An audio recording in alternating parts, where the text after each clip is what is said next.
Bonjour à tous, à toutes. Moi, c'est Mariette de la CSP 75 de Paris. Bonsoir, je suis Maudit Diawara des collectifs Sans-Papiers de Montreuil.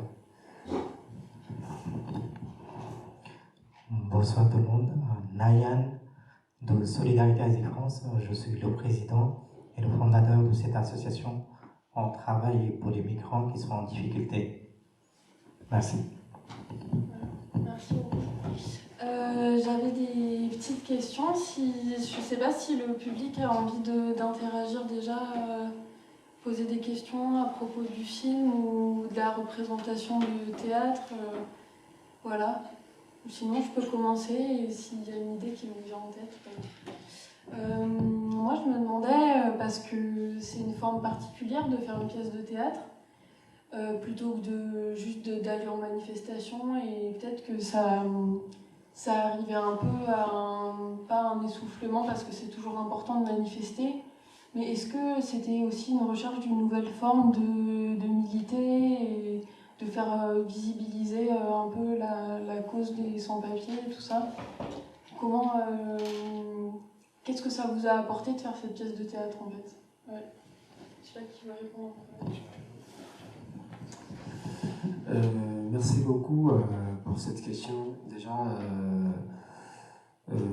c'est vrai qu'on n'est pas comédien, mais on a vu un intérêt dans ces projets-là. Parce qu'on s'était dit, quand même, ça fait depuis 2020, comme vous avez vu des images, qu'on participe dans des manifestations, on est vachement mobilisé depuis 2020, or que toutes ces mobilisations ne sont pas forcément médiatisées en fait, on n'est pas visible, les médias ne sont pas là. Pour nous, le Parlement de rue peut amener loin nos messages en fait, ça peut permettre de sensibiliser les grands mondes. Donc c'est très important pour nous de tout ça, déjà de trouver un moyen que nos messages aillent loin, que la sensibilisation continue, qu'on peut être visible, même s'il n'y a pas les médias qui ne sont pas forcément là. Voilà, je ne sais pas si quelqu'un d'autre peut répondre. Et par rapport au Parlement de rue, on a appris beaucoup de choses grâce à Fabienne Farida des Solènes. Il y a beaucoup de choses qu'on a appris. Et maintenant, le film, les gens apprécient ce film et ce théâtre, et ils veulent que nous fassions un peu partout. Donc, nous irons jusqu'au bout. Partout où les gens veulent que ce film soit réalisé dans le monde entier, nous irons. C'était un peu ça. Merci. Pour moi, on peut manifester, on peut aller dans la rue, c'est facile, mais quand on voit ce théâtre, c'est chacun a son histoire. Donc, chacun essaie d'apporter ce qu'il a vécu ou ce que les autres vivent en ce moment aussi. Donc, faire du théâtre, c'était pas facile pour tout le monde. Donc, pour les sans-papiers, ça les a donné du courage et aussi de motivation. On voit qu'il y a beaucoup plus de soutien, qu'ils ont beaucoup travaillé. En tout cas, je voulais remercier les soutiens qui sont là, qui sont tout le temps là. On a besoin aussi de ces soutiens. Donc, c'est une nouvelle forme de manifestation. Donc, c'était important pour montrer. En plus, comme c'est filmé, donc on peut le diffuser partout. Il y a des personnes qui ne peuvent pas aller à la manif ou voir ce théâtre, mais comme c'est filmé, comme c'est un film qui est réalisé, donc on peut le diffuser un peu partout. Aujourd'hui, comme ici, il y a beaucoup de monde qui sont là. Donc, c'était important. Merci. Merci beaucoup. Je ne sais pas s'il y a toujours pas de questions. Ouais. Je peux parler un peu fort si vous m'entendez. C'est savoir, il y a beaucoup d'associations et beaucoup de monde qui sont regroupés derrière cette initiative. Et la troupe, vous êtes juste une petite dizaine, vingtaine. Comment vous avez choisi de participer et comment la troupe, en fait, elle s'est formée? Enfin, qui a choisi parmi des associations à qui le projet a été proposé de s'investir dans la pièce? Alors, en gros, moi, j'ai été contacté par Solène Descrides, qui m'a parlé de ces projets-là. J'ai trouvé ça intéressant. Nous, dans Documentaire, on est deux personnes des collectifs sans-papiers de Montreuil. Moi et Collet Silla. Et aussi d'autres collectifs d'ailleurs. Voilà, là, ça nous a fait, moi, quand même, ce que je peux dire, c'est vrai, c'était pas simple de jouer, mais on a appris avec la compagnie théâtre. Ils nous ont fait en sorte qu'on a eu confiance en nous pour pouvoir jouer sur scène devant le public. On a appris, on est arrivé, je pense que voilà, c'était ça quoi. Et moi, j'ai été, c'est par Monsieur Ousmane Sissoko, le supérieur du collectif des sans-papiers 75, qui m'a ramené vers Solène. Et c'est comme ça, j'ai connu Solène, j'ai connu Farida, Fabienne, tous ceux qui étaient là pour apprendre avec nous. Donc, c'est un peu ça. Je ne connaissais pas Solène, mais c'est par le bien-être du supérieur Ousmane Sissoko que j'ai connu toutes ces personnes. Et du coup, c'était pas facile à jouer ce théâtre dès le début. Le début n'a pas été facile, mais c'est ce que nous-mêmes nous vivons ici en France. Chacun de nous a donné un peu de ce qu'il vit. Et réellement, c'est ce que nous vivons, que nous avons mis en pratique. Et c'est parti. Merci.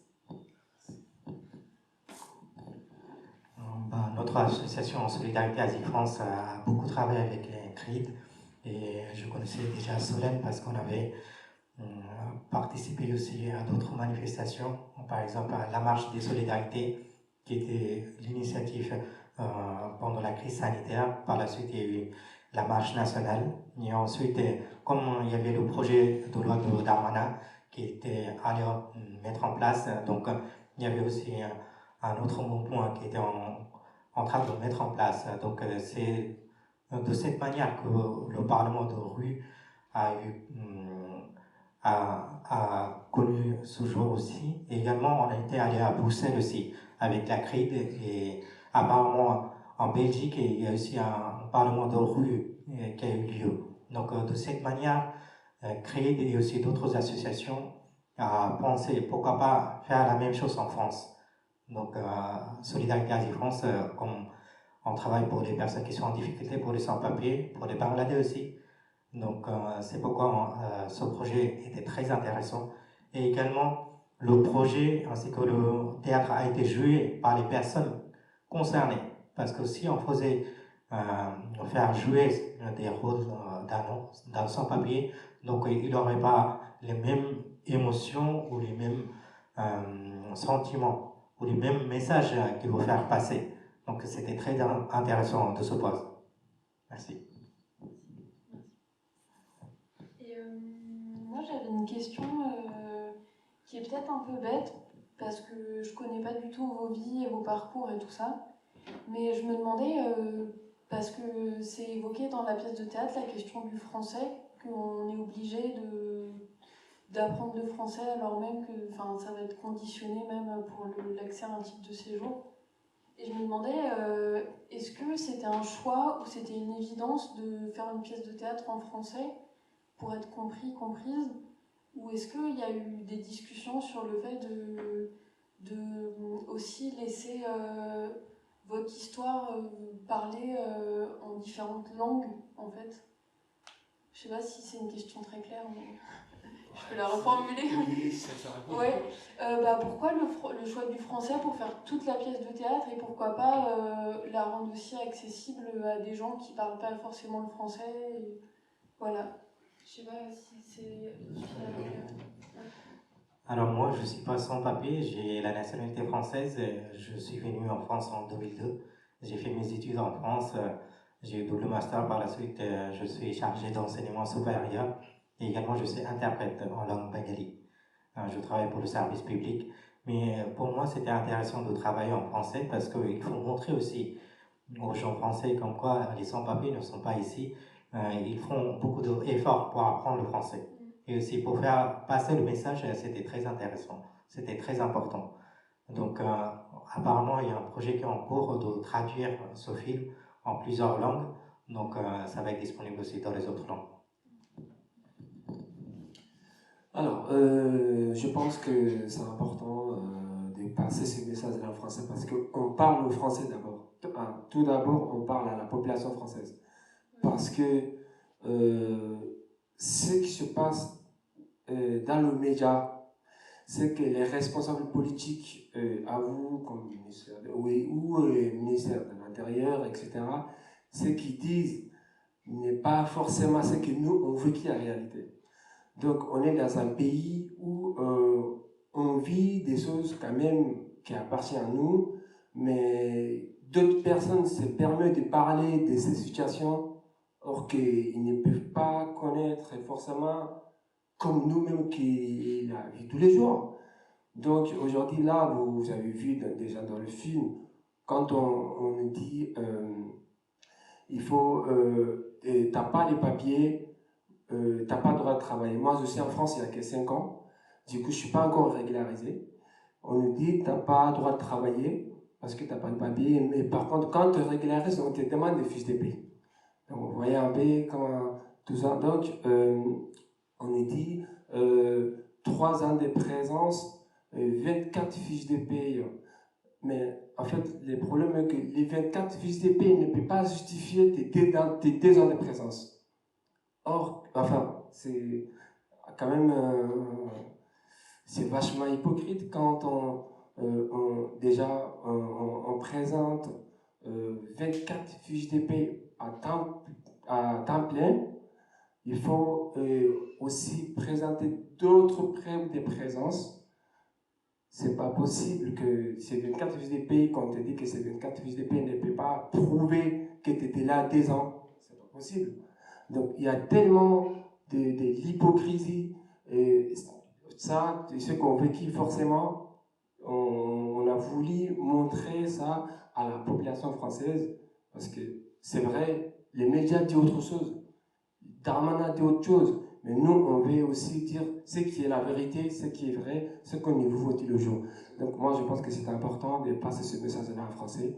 Ce qui concerne aussi les sous-titrages dans autres langues, après, ça reste à discuter entre les associations, le collectif et les réalisateurs.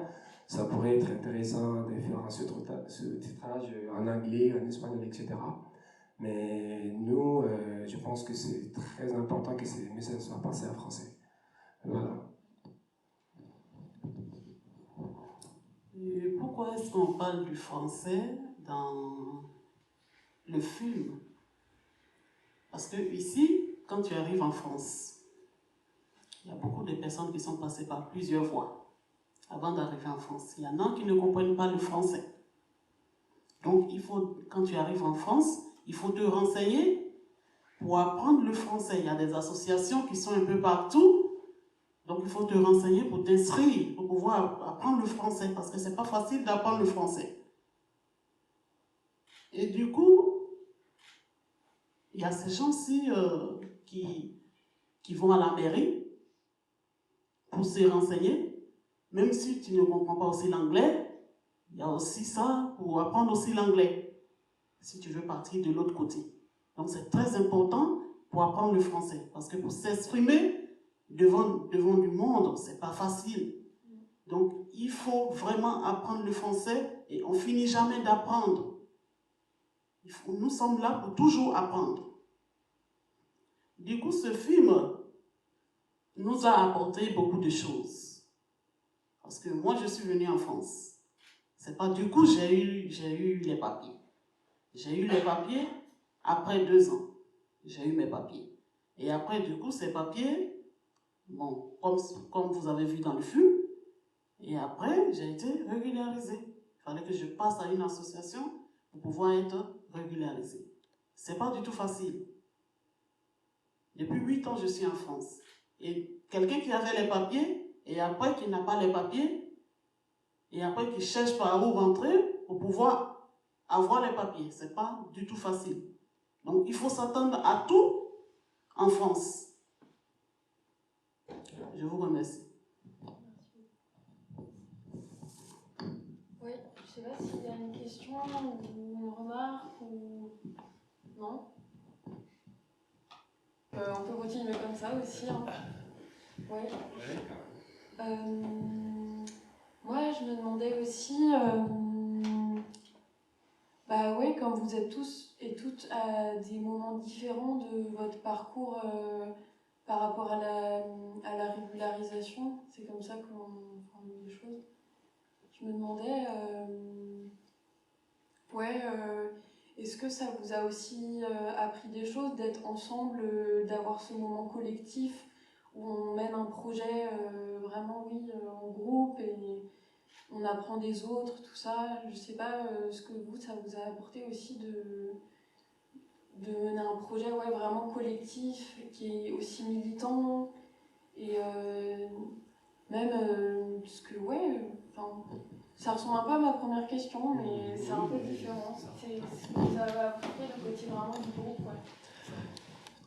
Oui, quand on est en collectif ou dans une association, ça permet d'être, bien sûr, dans un premier temps, de ne pas être solidaire, on a le sentiment d'être soutenu par d'autres personnes, puisqu'il y a des personnes qui ont laissé leur famille dans leur pays.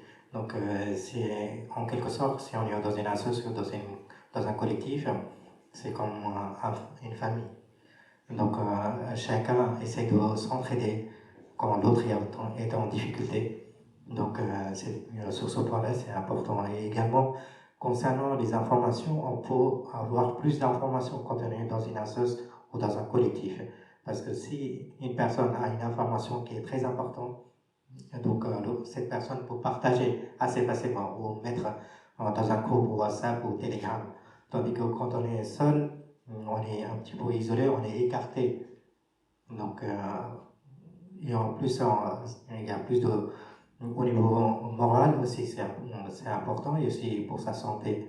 Si on est par exemple malade dans un collectif ou dans une association, on peut savoir que cette personne est malade et il a besoin d'être accompagné, aller au médecin ou faire d'autres choses par exemple. Donc on est soutenu quand on est dans un collectif ou dans une association. Oui, écoutez, c'est une question très importante. Et les sans-papiers, déjà, dans un premier temps, on a le sentiment d'être abandonné. Ça existe dans nos têtes, dans nos cœurs. On sait que on est l'État ou la police. On a déjà peur de la police. C'est même plus qui va nous défendre. Il y a ça. Donc, à chaque fois, je vais un peu en arrière. Par exemple, quand on a organisé la marche nationale des sans-papiers partout en France, nous, les collectifs sans-papiers de Montreuil, on a eu des axes,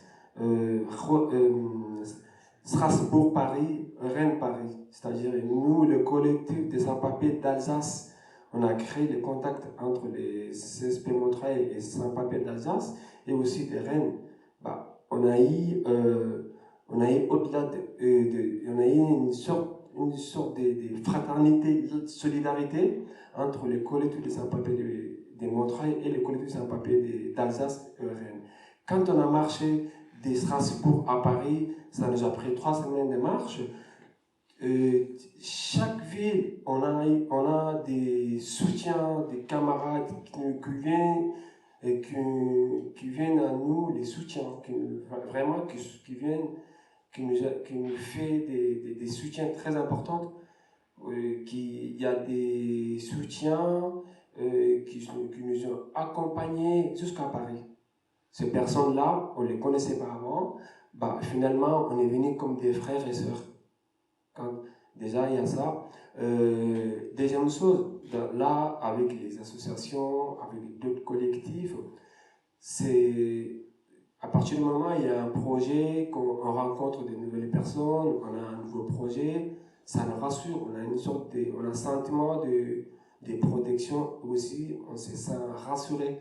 Parce que plusieurs fois, nous, collectifs sans-papiers de Montreuil, on a des camarades qui s'est fait arrêter, on fait appel à d'autres collectifs, plus notre collectif des sans-papiers, on va faire les bruits devant le commissariat pour libérer cette personne, ça sera immédiat. Donc on a libéré plusieurs sans-papiers immédiatement pour faire cette mobilisation. À chaque fois, un camarade s'est fait arrêter, on appelle les associations, on appelle d'autres collectifs, on se rejoint devant la police, on demande la libération immédiate de ces camarades et puis on va les libérer tout de suite. Donc c'est un sentiment de protection et l'assurance qu'on a à chaque fois qu'on a un projet avec des associations, avec aussi d'autres collectifs de sans-papiers en Ile-de-France ou ailleurs. Donc il y a une vraie solidarité à chaque fois qu'il y a des projets. Je trouve ça très très important. Voilà, c'est divers.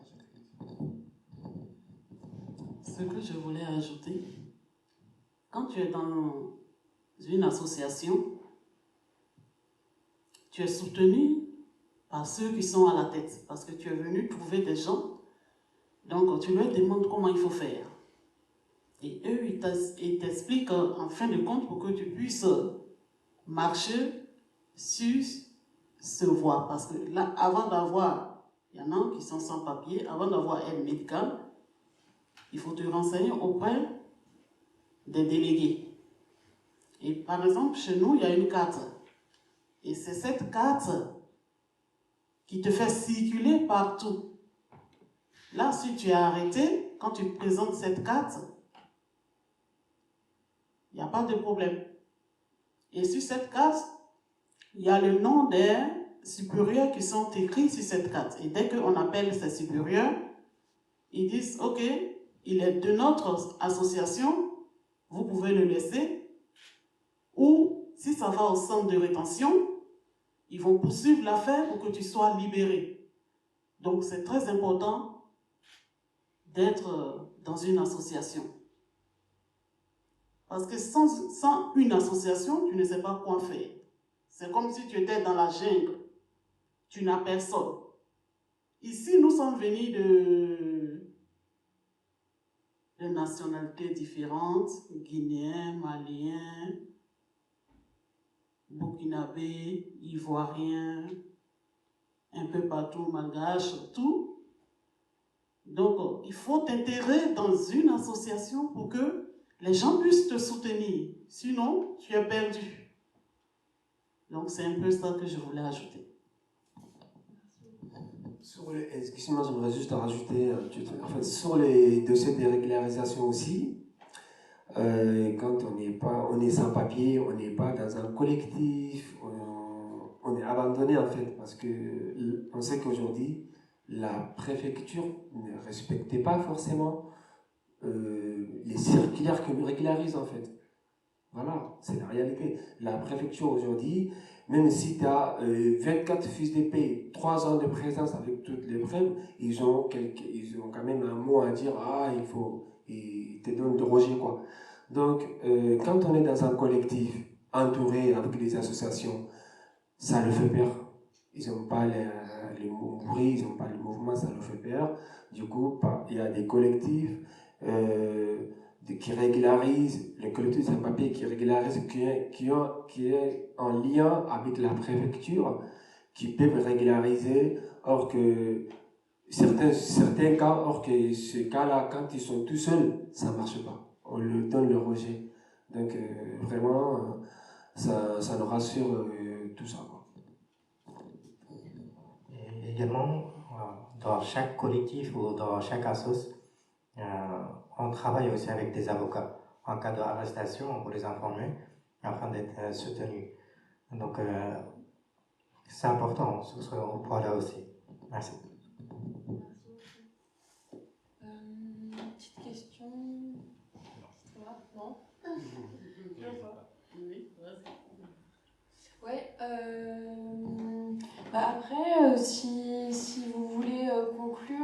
voir après s'il y a des gens qui souhaitent rester et discuter à la buvette à côté.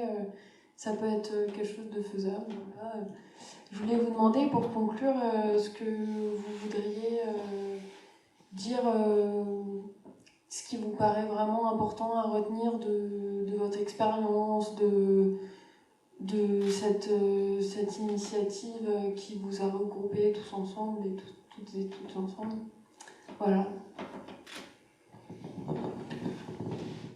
Pour conclure, dans un premier temps, on vous remercie de diffuser et de projeter Sophie, parce qu'il y a des nouvelles personnes qui n'ont pas vu, je pense, auparavant ce film, ou ils n'ont pas assisté au théâtre. Donc c'est une occasion pour ces personnes-là. Merci. Et aussi, ce que nous souhaitons, il faut soutenir les sans-papiers, les personnes en difficulté. Donc, ces personnes-là ne sont pas des personnes abandonnées. On ne peut pas utiliser quand on a besoin seulement. Si on demande à ces personnes de travailler pour la France, donc par la suite, il faut qu'on récompense aussi. Par exemple, durant la crise sanitaire, le gouvernement français a simplifié la demande de la nationalité française.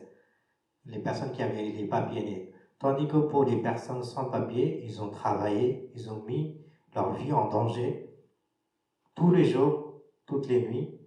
Ils ont pris le métro, ils ont travaillé, mais sans penser d'autre chose.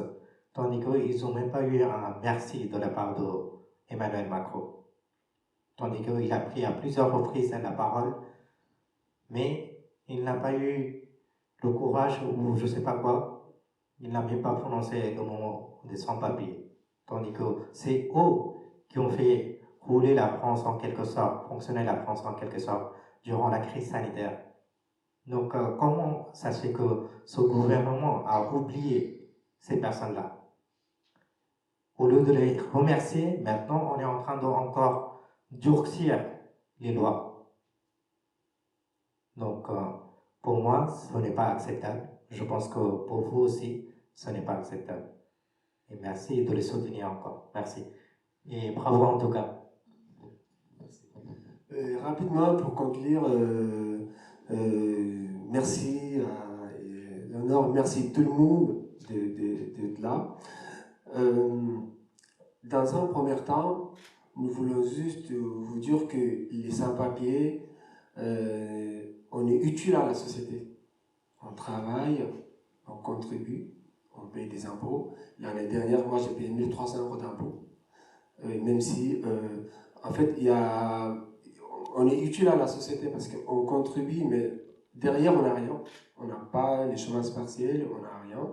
Quand il s'agit de contribuer, payer des impôts, ça, c'est les moyens. Quand il s'agit d'en bénéficier, il n'y a aucun moyen. On a dit, tu n'as pas les papiers. Donc, tout ce que nous demandons aujourd'hui, c'est de soutenir le combat des sans-papiers. C'est un combat noble. On ne cherche pas à voler, on cherche à juste vivre dignement. Chacun a son histoire. On a traversé des Méditerranées, on a galéré dans des pays, Maghreb, etc., pour venir ici. On avait quand même l'espoir de venir dans un pays auquel les droits de l'homme est respecté, mais on ne s'attendait pas à ce qu'on est en train de vivre. Ça, c'est important de le dire. Donc, aujourd'hui, ces combats-là, on mène juste pour avoir un logement digne, un travail digne. Parce que le ministre du Travail, Olivier Dussopt, a dit on a besoin de ces gens-là, dans ce cas-là, régularisez-les, ils travaillent, qui travaillent et qui font tout ce qu'il faut. Parce que tout ce qui se passe dans le média et tout n'est pas forcément la réalité. Donc, les projets de loi qui arrivent, il faut savoir qu'on nous parle des titres de séjour, des métiers en tension. Les métiers en tension, on n'est pas... C'est-à-dire, on n'est pas des gens, genre, tu mets la clé, tu finis, tu gares. On est des humains, on respire, on sent. Du coup, je pense que les combats, là, c'est des titres de séjour et métiers en tension. Moi, je n'arrive pas à imaginer à quel point la répression n'a pas de limite. Tu vois, pour des personnes humaines, tu dois quand même dire, voilà, tu travailles, on te donne un titre de séjour de 1 an, bah, si ce travail s'arrête, on te le retire, tu rentres chez toi. À un moment donné, c'est un combat noble, nous vous demandons de soutenir ces combats-là, de venir en aide. La question de logement, il faut savoir que Montreuil fait partie des villes où il y a beaucoup plus de foyers immigrants, travailleurs immigrants. Il y a des foyers, là, ils ont prévu de faire des expulsions, de transformer des foyers en peut-être un résident social. C'est ce qui ne nous arrange pas parce qu'en général, les habitants des foyers veulent vivre collectivement. Mais ils sont contre ça pour faciliter, enfin, ils sont contre notre manière de vivre aujourd'hui juste parce que ça facilite le contrôle en fait. Ça fait qu'il pourra contrôler les foyers facilement, ils veulent tout détruire. Mais le problème, quand ils expulsent un foyer, ils ne relogent pas les sans-papiers.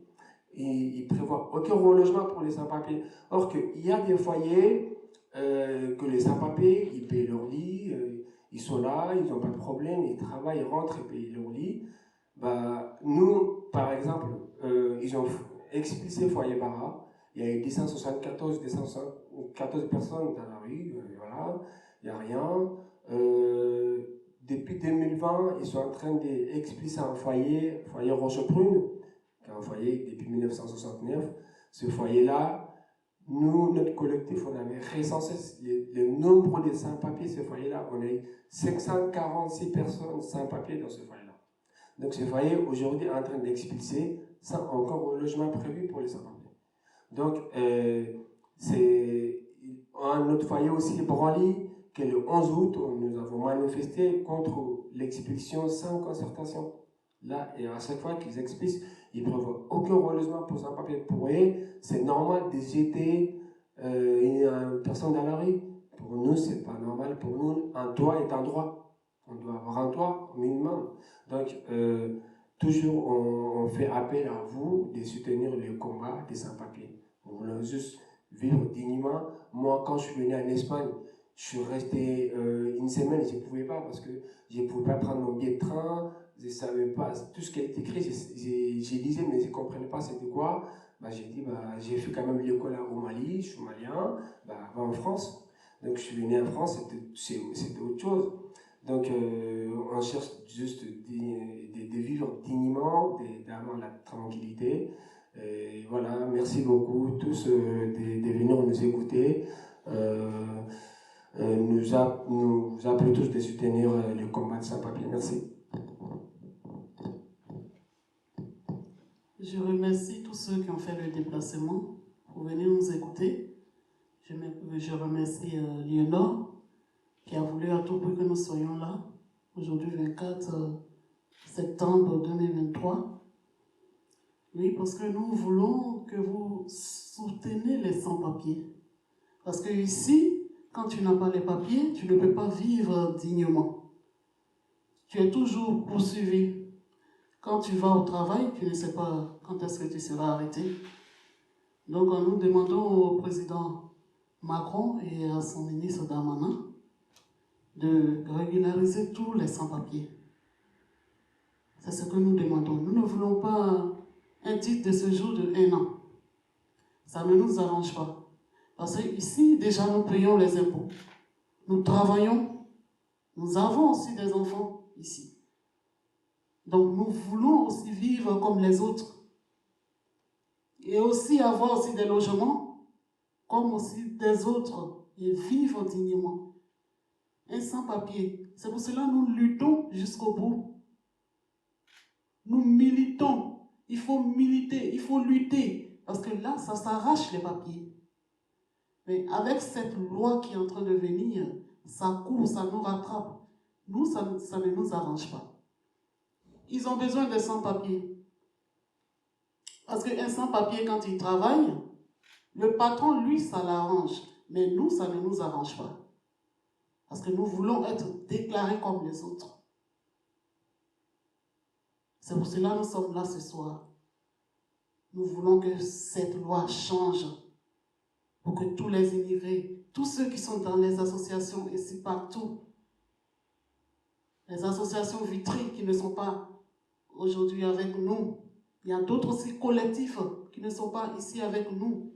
Il y a nombreux qui ne sont pas avec nous aujourd'hui. Nous demandons au président Macron et à son ministère de régulariser tous les sans-papiers parce que nous sommes venus ici pour travailler. Nous ne sommes pas des délinquants. Nous voulons travailler comme les autres et vivre dignement. Je vous remercie.